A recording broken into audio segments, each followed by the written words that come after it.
الكريم.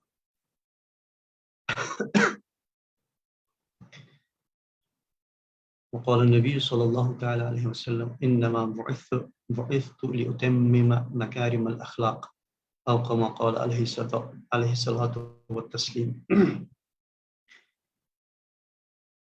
تمام حمد و ثنا شکر و سپاس ایک رب کی ذات کے واسطے. اس کے بعد بے پناہ درود و سلام جناب رسول اللہ صلی اللہ تعالیٰ علیہ وسلم کی ذات مبارکہ پر. اللہ کا فضل و احسان ہوا کہ آج اس موضوع کی نسبت سے ہم یہاں پہ جمع ہوئے. اللہ تعالیٰ سے دعا ہے کہ ہمیں صحیح بولنے کی توفیق عطا فرمائے، صحیح کہنے کی توفیق عطا فرمائے، صحیح سننے کی توفیق عطا فرمائے، اور اس مجلس کو اپنی بارگاہ کے اندر شرف قبولیت سے نوازے.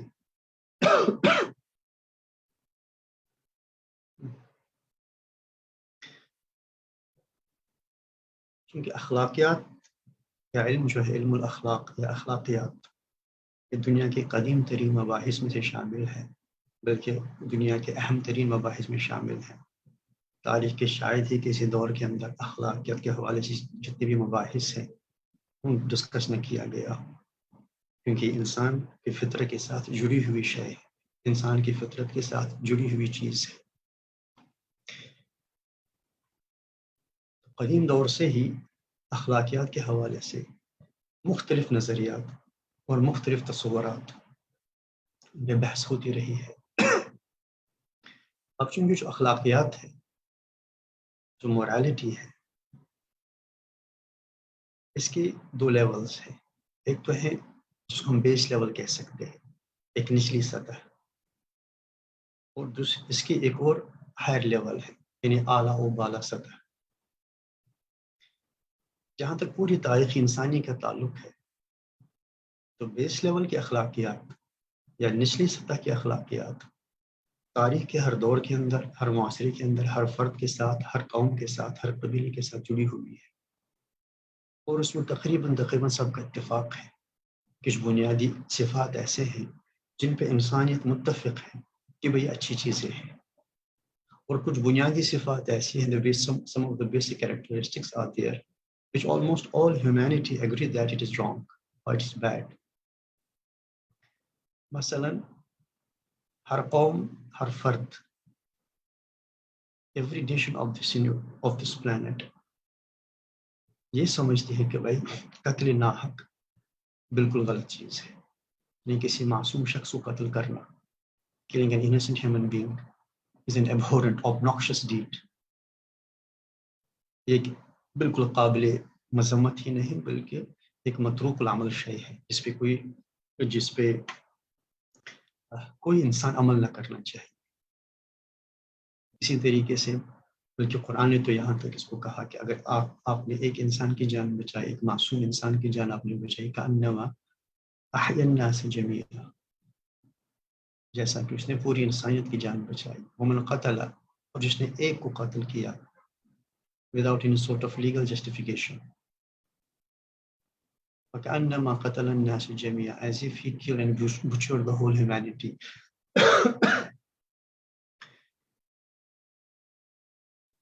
تو قتل ناحق ہر معاشرے کے اندر ایک مبغوض اور مذموم شے ہے.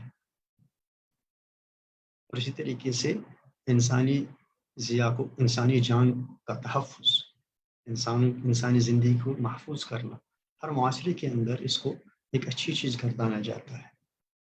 اسی طریقے سے سچ بولنا، دنیا کا کوئی معاشرہ ایسا نہیں ہے جہاں پہ آپ جھوٹ کہیں گے تو آپ کی ستائش ہوگی، آپ جھوٹ کہیں گے تو آپ کو میڈلز دیے جائیں گے. ہاں اب یہ ہیں کہ because of this humanist world view that things have got changed now. البتہ میں ایک جنرل لیول کی بات کر رہا ہوں. تو حق کی پاسداری اور باطل کے خلاف آواز ہر دور، ہر معاشرے کے اندر اس کو سراہا گیا ہے. Honesty, sincerity, well-being of others, دوسروں کی خوشحالی، دوسروں کے لیے کوئی قربانی دینا، اور پھر اس چیز کو ہر دور کے اندر اچھا مانا گیا ہے. تاریخ کے اندر I don't know that there is any epoch or any era when people used to abhor these things. تو یہ ہم کہیں گے کہ نچلی سطح اخلاقیات اور can say these are global ethics, ایک عالمی سطح کی صفات ہیں جن کو عالمی سطح پہ انسانیت نے قبول کیا ہوا. There are set of characteristics which they acknowledge, and there's a set of characteristics which they totally deny and decline. تو آج بھی اس دور کے اندر بھی millions of years have passed together، لیکن آج بھی ہم کہتے ہیں کہ بھائی سچ بولنا صحیح بات ہے، جھوٹ بولنا غلط ہے، اور اس میں مذہب، ملت، رنگ، نسل، ذات پات، جغرافیائی حدود، لسانی اختلافات، اس کی کوئی حیثیت نہیں ہے. تو یہ بالکل ان سب چیزوں سے الگ شے ہے، اور ان کی بنیاد پہ مثلا یہ نہیں کہ دنیا کے اندر بس سچ اور جھوٹ کو مذہب کی بنیاد پہ تقسیم کیا جائے. کوئی معاشرہ ایسا نہیں ہے جو ایمانداری اور بے ایمانی کو لسانیات کی بنیاد پہ، اختلاف، یہ جو لینگویج ڈفرینس ہے اس کی بنیاد پہ اس کی تقسیم کر سکے. سچ بولنا، جھوٹ بولنا، غمگساری، ہمدردی، altruism، selflessness، یہ ساری جو اچھے اچھے جذبات ہیں ان کی تقسیم مذہب، دین، ملت، رنگ، نسل، ذات پات، اس لیے میں نے کہا یہ اخلاقی وہ سطح ہے جس پہ پوری انسانیت متفق ہے.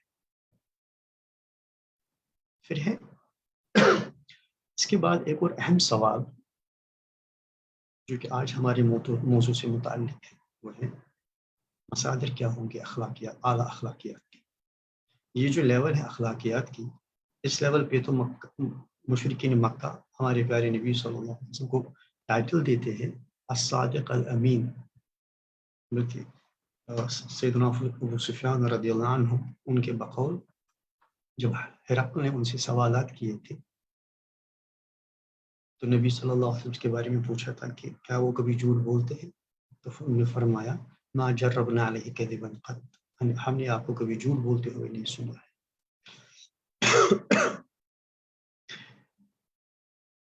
الصادق تھے، الامین تھے، امانت کا پیمانہ بالکل آپ سے طے ہوتا تھا. غرض یہ ایک وہ سطح ہے جس کو میں نے کہا کہ بیس لیول آف اخلاقیات، بیس لیول آف مورالٹی. لیکن اس کے بعد اس کی ایک ہائر ایک لیول ہے، وہ کیا ہے؟ ہاں ہم سب مانتے ہیں کہ بھائی سچ بولنا اچھی چیز ہے، جھوٹ بولنا جو ہے غلط ہے، تو صحیح نہیں ہے. انسانیت کا تحفظ، کسی انسانی جان کا تحفظ ایک بہت اچھی چیز ہے، بلکہ اس پہ تو میڈلز دیے جاتے ہیں، تو دینے بھی چاہیے. اور اسی طریقے سے قتل ناحق ایک مذموم شے ہے، قابل نفرت اور قابل مذمت چیز ہے، ہونی بھی چاہیے. And it needs to be depreciated as much as possible. اس میں کوئی اپریسیشن نہیں ہونی چاہیے. لیکن اب سوال یہ پیدا ہوتا ہے کہ ایک انسان دوسرے انسان کو اس کی جان بچاتا ہے، لیکن اگر نہ بچائے تو اس کو بہت سارے پیسے مل سکتے ہیں. ایک انسان جھوٹ نہیں بولتا، وہ سچ بولتا ہے، لیکن اگر وہ ایک جھوٹ بولے گا، اس جھوٹ بولنے کی وجہ سے اس کو لاکھوں کا فائدہ ملے گا. ایک انسان اپنی ایمانداری پہ قائم ہے، لیکن اب اگر خالی ایک فورجڈ سائن، خالی جعلی دستخط، ایک دستخط وہ کرتا ہے تو اسے لاکھوں کا فائدہ ہو سکتا ہے. اب یہاں پہ سوال پیدا ہوتا ہے کہ بھائی what shall be the basic motivation for this person which will stop him from indulging in that particular obnoxious deed. علم الاخلاق، اہل اخلاقیات کے یہاں یہ اصل ایشو اب ہے کہ بھائی بنیاد کیا ہوگی ان اچھے اخلاق کی، ان کی بیسس کیا ہوگی، ان کا مصدر کیا ہوگا، ان کا سورس کیا ہوگا. اب جھوٹ بولتے ہیں، اب سچ بولتے ہیں، سب مانتے ہیں ایک اخلاقی ایک وہ جنرل سطح ہے، لیکن سچ بولنے کی وجہ سے آپ کو مشکلات کا سامنا ہوگا. You have to face the hardships of life. You have to face the difficulties of life. تو اب یہاں پہ کون سی موٹیویشن ہوگی that you are, despite all the odds, you are willing to face the hardships of life. آپ سچ کا دامن نہیں چھوڑنا چاہتے، آپ حق و صداقت کا ساتھ نہیں چھوڑنا چاہتے، despite knowing the fact that it may cost you very heavily. اب اس کے پاس اب یہاں پہ انسان کے پاس کون سی ایسی موٹیویشن ہے جس کی بنا پر ان اصولوں کے ساتھ کوئی بھی کمپرومائز نہیں کر سکتا. یہ اصل ایشو ہے.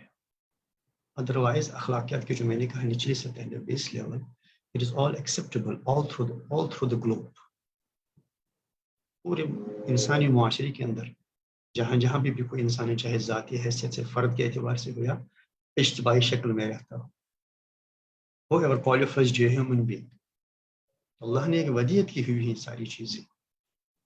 اس کو ریکارڈ کے الفاظ میں آپ انیٹ آئیڈیاز کہیں یا قرآنی اصطلاح میں آپ اس کو فَأَلْهَمَهَا فُجُورَهَا وَتَقْوَاهَا کہیں.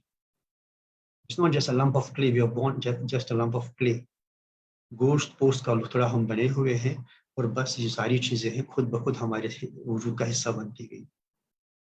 ایک پورا میکینزم ہے اس کے پیچھے, رب کی پوری کاریگری ہے اس کے پیچھے, رب کا پورا نظام ہے اس کے پیچھے. کائنات کے اندر جتنی بھی اشیاء ہیں, جتنی بھی چیزیں ہیں, ان میں ممیز, ان میں ڈسٹنگوشڈ چیز جو ہے وہ انسان ہے. چاہے جمادات ہو ان کا ایک خاص اسٹرکچر ہے, نباتات ان کا ایک خاص اسٹرکچر ہے, خاص پیٹرن ہے. پھر حیوانات ہو, حیوان کے خاص پیٹرن ہے. ان سین وائرس سے لے کے ہاتھی تک یہ پوری جو اینیمل اینتھروپولوجی ہے, خاص ایک اسٹرکچرڈ ایک سسٹم ہے. پھر اس سے آگے بشریات جو انسانی وجود ہے, it's not just a lump of clay, بلکہ اللہ تبارک و تعالیٰ نے ہماری ساخت کے اندر, ہماری وجود کے اندر ہی کچھ پوٹینشیلز رکھی ہیں, کچھ قوا رکھی ہے. اور وہ پوٹینشیلز, وہ قوا, اس کا بنیادی مقصد لیبلوکم ایکم احسن عملا. اب ہم انشاءاللہ اس حوالے سے تھوڑی دیر بعد گفتگو کریں گے. بنیادی شے ہے کہ بھائی اب اخلاق کے مصادر کیا ہوں گے, کون سی موٹیویشن آپ کے پاس ہوگی کہ بھائی یہ جانتے بوجھتے کہ اگر آپ سچ بولیں گے آپ کو پریشانی کا سامنا کرنا پڑے گا, لیکن what will be the motivation for you still stand by the truth. آپ کے پاس لاکھوں کا فائدہ ہونے والا ہے, جسٹ ایک سائن آپ کو کرنا ہے, ایک نقلی سائن, ایک جعلی سائن آپ کو کرنا ہے. آپ کے ٹیبل پہ رشوت کے انبار لگے ہوئے ہیں, you have got the heaps of wealth on your table. What stops you? What prevents you? What could be the motivation? یہ بنیادی چیز ہے. اب اس حوالے سے قدیم زمانے سے ہی بہت سارے جو اہل اخلاقیات ہیں, مورلسٹس جو ہیں, ایتھیکل اسکالرس اور تھنکرز جو ہیں, انہیں ڈفرینٹ تھیریز دی ہے, چونکہ ایک بہت وسیع موضوع ہے. Encyclopedia of ethics and morality تو تقریباً 30-40 جلدوں کے اندر ہے. اس کے بعد ہزاروں لاکھوں کتاب اس موضوع پہ لکھی گئی ہے. تو اس چھوٹی سی مجلس کے اندر ہمیں خاص نقطے کی طرف اور ایک خاص مکتب فکر کی طرف, جیسا کہ موضوع سے مترشح ہوتا ہے کہ اسلام اور ہیومنزم کے حوالے سے ابھی اخلاقیات کی بنیاد کیا ہوگی, ہیومنزم کے نزدیک اخلاقیات کی بنیاد کیا ہوگی, اور اسلام کے نزدیک اخلاقیات کی بنیاد کیا ہوگی.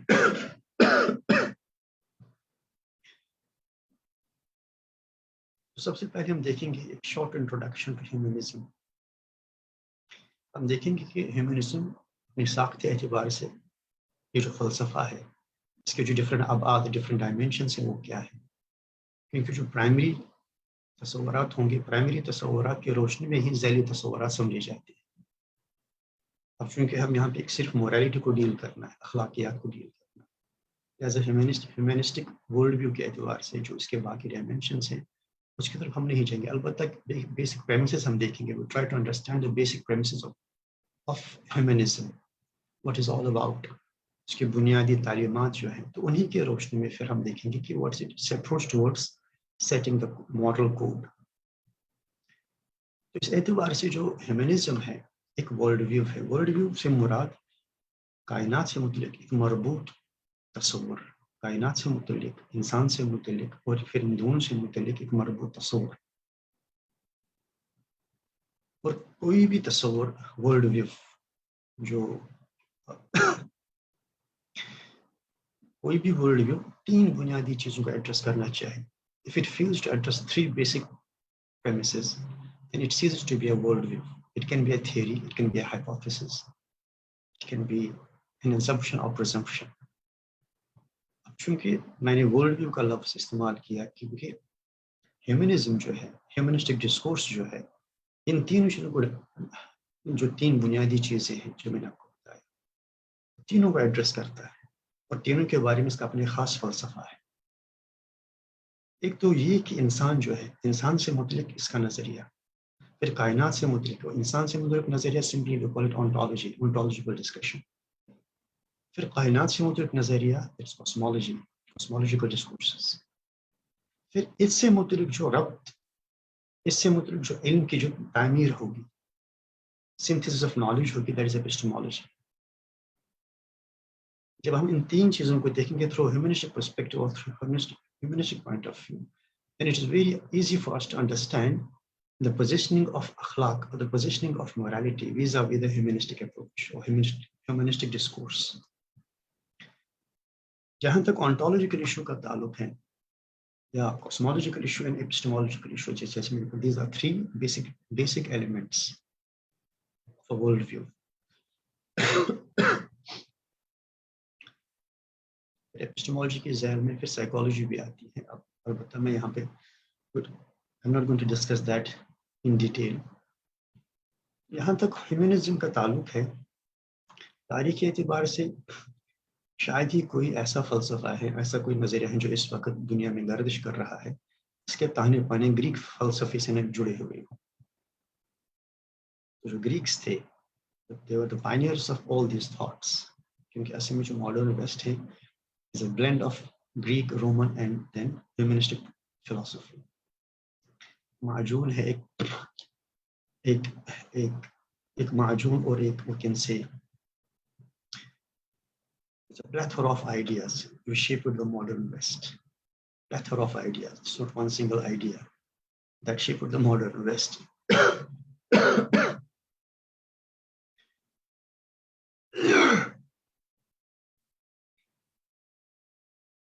تو کاسمولوجیکلی ہیومنزم کے پاس یہ تصور ہے کہ جو کائنات ہے، کائنات کے پاس کوئی پری ordained purpose نہیں ہے. Or simply in one simple sentence, I will conclude this: purposelessness of this universe. This universe was not created for a specific purpose. جیسا کہ theistic philosophies میں ہیں، جتنے بھی مذاہب ہیں، وہ یہ مانتے ہیں کہ اس دنیا کو ایک خاص مقصد کے تحت پیدا کیا گیا ہے. لیکن یہاں پہ جو cosmological discourse of humanism ہے، it doesn't believe in any sort of preordained set of belief or preordained set of objectives which were instrumental behind the creation of this universe. تو کائنات وجود میں آئی تو آئی، but just it was a grisly and ghastly dance of the atoms and blind energy that brought this into existence. تو سب سے پہلی چیز کہ کائنات کے پاس کوئی لگا بندہ آبجیکٹ نہیں ہے.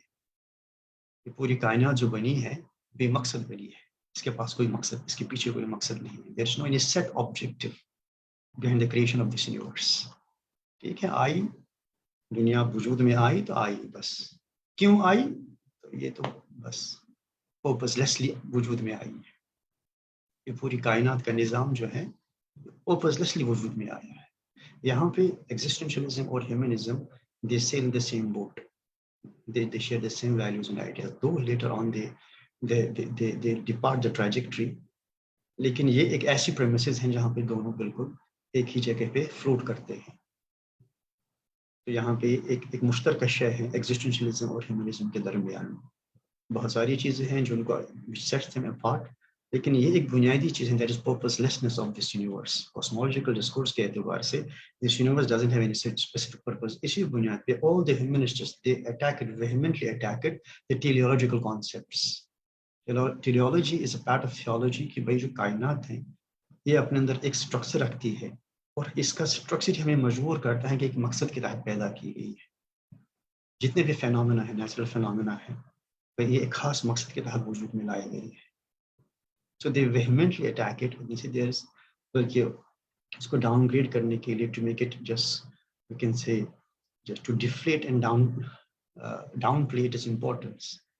جیسے کہ بھائی یہ تو بس ہزاروں سال سے ایک آرگومنٹ چلتا آ رہا ہے، ایک ڈیزائن آرگومنٹ چلتا آ رہا ہے، ٹیلیولوجیکل آرگومنٹ چلتا آ رہا ہے. It has no relevance, but it has the relevance that it was having the relevance thousands of years before. آپ کے کہنے سے تو نہیں ہوگا کہ آپ نے کہا ریلیونس نہیں ہے تو ختم ہو گئی. You must have certain sound evidence behind it, which you don't have, which you don't possess. It's very easy. You can easily downplay the importance of a particular thing, but you must be having certain concrete evidences behind it. تو ہم انشاءاللہ آگے اس کی تفصیل میں جائیں گے. تو پہلی چیز ہے جو عالم الکون ہے یا کائنات سے متعلق جو علم ہے، تو ہیومنزم کے نزدیک it is all just purposeless. It's all a purposeless universe. And کائنات کے اندر جو یہ سارے فینومینا ہے، نیچرل فینومینا ہے، ان کے پیچھے کوئی خاص مقصد نہیں ہے. پھر اس کے بعد ہم جائیں گے اونٹالوجی کی طرف، جو ہیومنسٹک اونٹالوجیکل ڈسکورس ہے. دیٹ از کہ جو انسان ہے کائنات میں، انسان کے پاس کوئی مقصد پہلے سے طے شدہ نہیں ہے. He has been not brought forth for certain purpose of life, for a specific objective of life. So there are no preordained objectives set for his life.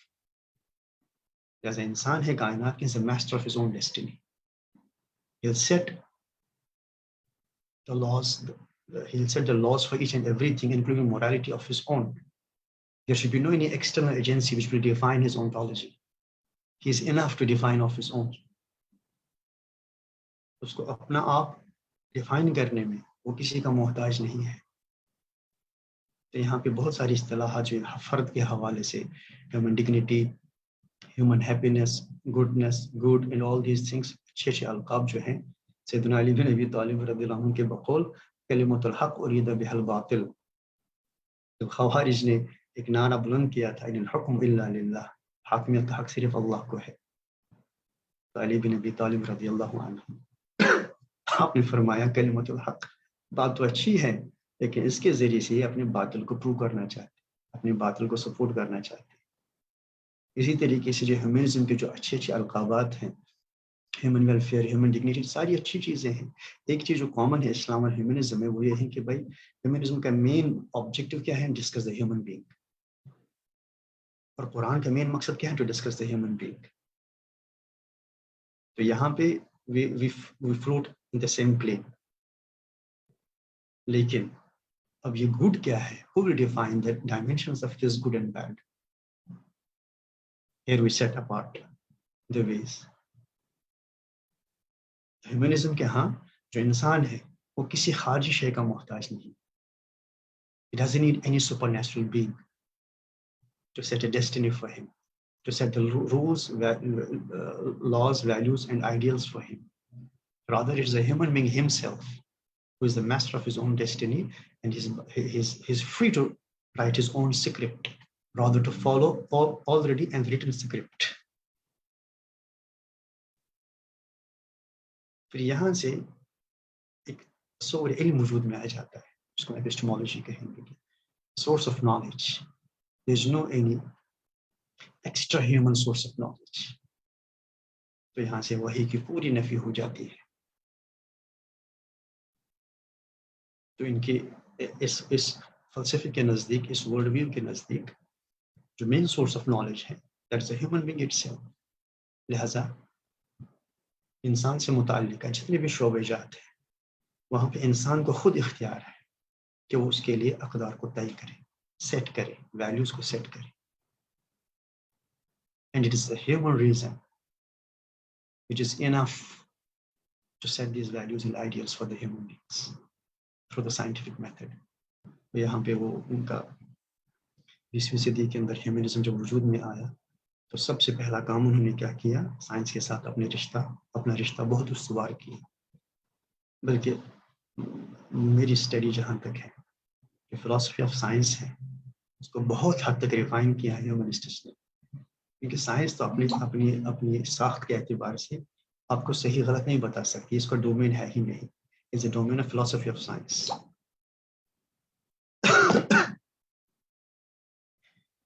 It's a domain of philosophy of science, not this, because science, it will tell you what the things are, how the things work, but not why the things work. It's a totally separate discipline of knowledge. لیکن humanists کے پاس ایک technique ایسی ہے کہ they portray as if they are discussing the science while as they are discussing the philosophy of science. اب چونکہ عام طبقہ جو ہوتا ہے they are not able to distinguish between what is science and what is philosophy of science. تو یہاں پہ وہ بہت out of cunningness I should say that they use the philosophy of science to prove their own points and they portray as if it is all supported by the science.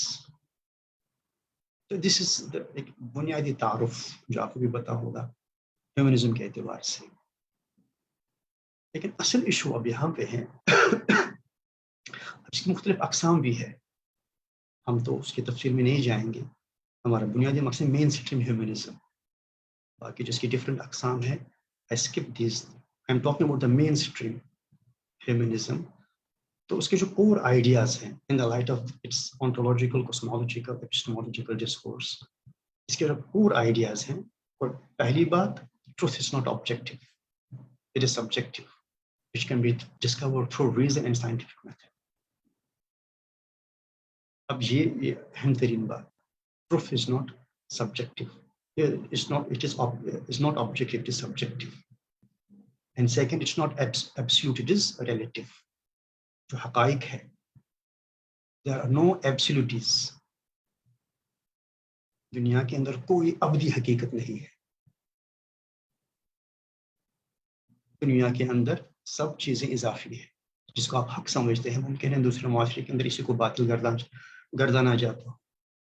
جس کو آپ صحیح کہتے ہیں ممکن ہے کہ دوسرے معاشرے کے اندر اسی کو غلط کہا جا رہا ہے.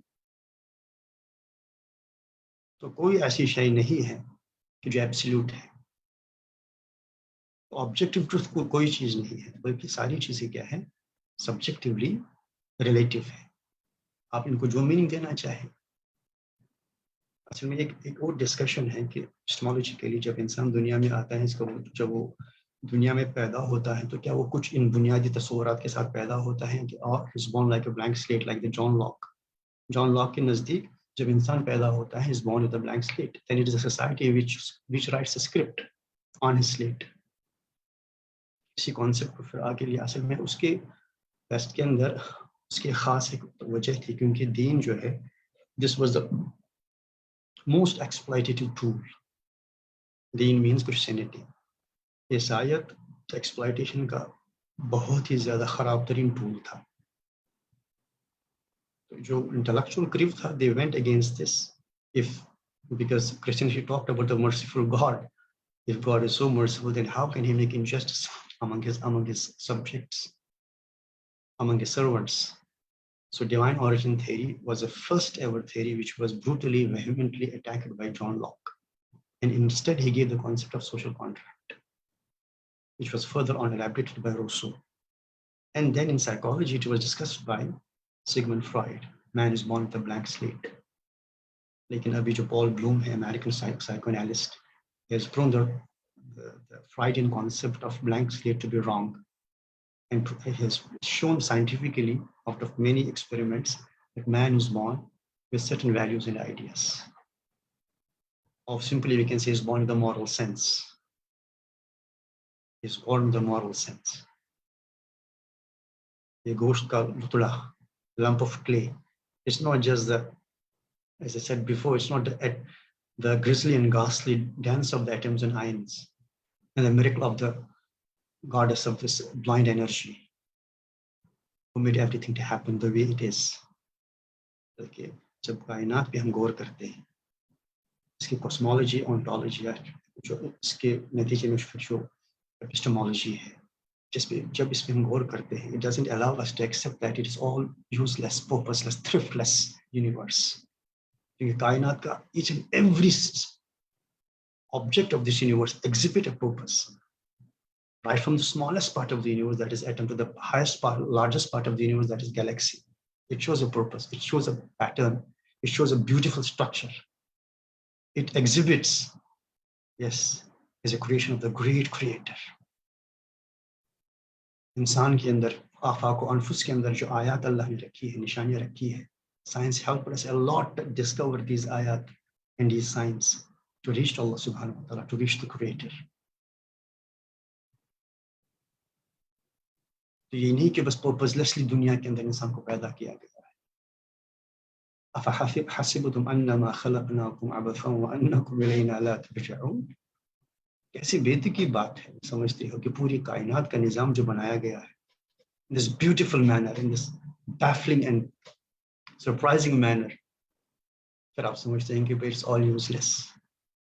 ابھی سائنس کی وجود میں آنے سے پہلے ممکن ہے کیونکہ اشیاء کی جو دقیق ترین معلومات ہمارے پاس نہیں تھی، آج تو دقیق ترین معلومات ہمارے پاس ہیں کہ اس پوری کائنات کو it's not just natural laws. These natural laws are supported by the minutest microscopic mathematical equations. And these mathematical equations are so subtle کہ اگر ان کے اندر تھوڑی سی تبدیلی واقع ہوئی ہوتی then we could not have the universe the way it is. And who said these minutest mathematical calculations جس کو آپ universal constant کے نام سے جانتے ہیں؟ So how genius this blind energy is to put each and everything, to calculate all these minutest microscopic measurements. تو اس کی بہت ساری ایگزامپلس ہیں، آیات و آفاق و انفس اس کے لیے بالکل خلی دلیل ہے.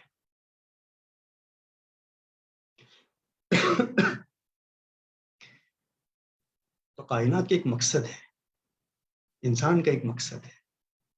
بے مقصد انسان، بے مقصد کائنات جو ہے، اگر ہم اسی مفروض کو لے کے چلتے ہیں، انسان کی ایک بنیادی فطری ضرورت ہے، وہ یہ کہ وہ کسی نظریے کے بغیر زندگی نہیں جی سکتا. Belief is at the core of our existence. اب یہ دوسری بات ہے بلیف کا کانٹینٹ کیا ہوگا، یا تو رب ہوگا یا تو اب ہوگا، یا تو رب ہوگا یا تو انسانی خواہشات ہوگی، یا تو خالق ہوگا یا تو خلق ہوگا. لیکن بغیر کسی set of ideas, set of belief, a person cannot exist. It's a fundamental to human existence to have certain set of ideas. ابھی جو کہتے ہیں نا کہ بھئی atheists, they don't believe in anything. They believe that there is no God. Belief تو ہے نا وہاں پہ. They believe that their life should be altogether free. ان کی زندگی بالکل free ہونی چاہیے. There should be no any external force which will determine, which will moderate their lives. یہ تو ان کا belief ہے نا ان کے پاس. Belief کے بغیر کوئی انسان دنیا میں نہیں رہ سکتا. It's a fundamental to human existence. The question here is, اب یہ جو کانٹینٹ ہے اس پہ حکمرانی کس کی ہوگی؟ انسان کی اپنی حکمرانی ہوگی، نفس کی ہوگی. افرائیت الذی من اتخذ الہہ ہوا، ابھی نفس کی حکمرانی ہوگی یا خالق الکون کی حکمرانی ہوگی؟ اس کو بنانے والا، اس کو پیدا کرنے والا، اس کی حکمرانی ہوگی. تو ہیومنسٹ ورلڈ ویو میں اگر ہم اسی مفروضی کو لے کے چلتے ہیں پھر بھی لائف از آل ایبسرڈ. تو آپ کو کچھ یہاں پہ پھر بھی آئیڈیاز آپ کو these are gospel truth, you have to accept it. تبھی جا کے آپ کا تصور، آپ کا مفروضہ وجود میں آ سکتا ہے. جب تک آپ ان آئیڈیاز کو سبسکرائب نہیں کرتے. So you have to subscribe to the ideas. آپ یہ نہ کہیں کہ بھائی we are free people, we are subscribing the ideas. دنیا میں کوئی فری کانسیپٹ نہیں ہے، کیونکہ انسان اپنی فطرت کے اعتبار سے مجبور ہے. He needs the ideas to live by, to stand by. اب یہ ہے کہ بھائی اس کا تعین کون کرے گا، اس پہ حکمرانی کس کی ہوگی؟ انسان کی اپنی حکمرانی ہوگی یا دوسرے انسان کی حکمرانی ہوگی یا خالق الکون والانس کی حکمرانی ہوگی؟ انبیاء کرام علیہم الصلوۃ والتسلیم ہی پیغام لے کے آتے ہیں کہ بھائی اس پہ حکمرانی کا حق صرف خالق و مالک کو ہے. تو اس کے اگینسٹ میں جو شیطانی تصور زندگی ہے وہ تو یہ ہے کہ بھائی اپنی انائیت، اپنا جو ایگو ہے اندر کا، اس کو اتنا ایکسٹینڈ کیا جائے، اس کو اتنا سپورٹ کیا جائے کہ it will replace the God. Simple. تو ہیومنسٹک پوائنٹ آف ویو میں اب یہ بنیادی جو چیز ہے وہ یہ ہے کہ بھائی ازنس آف ٹائم، جس کو نیتشے نے کہا تھا essence of time, past is dead, future is head, so live for today. One of the great humanists, famous humanist, that was Nietzsche. Though he was essentially an existentialist, but as he said, there is a certain plane where humanism and existentialism they overlap, or that is purposelessness of this life. انسان کی زندگی کا کوئی مقصد نہیں، set objective نہیں ہے. اب it is up to the human being himself. یہاں پہ they diverge. So existentialism جو ہے that is open-ended philosophy, but you can set it, there's no need even to set up objective for the life. لیکن humanism میں yes, here must be now, we are supposed to find out the purpose. We need to set the purpose of our own.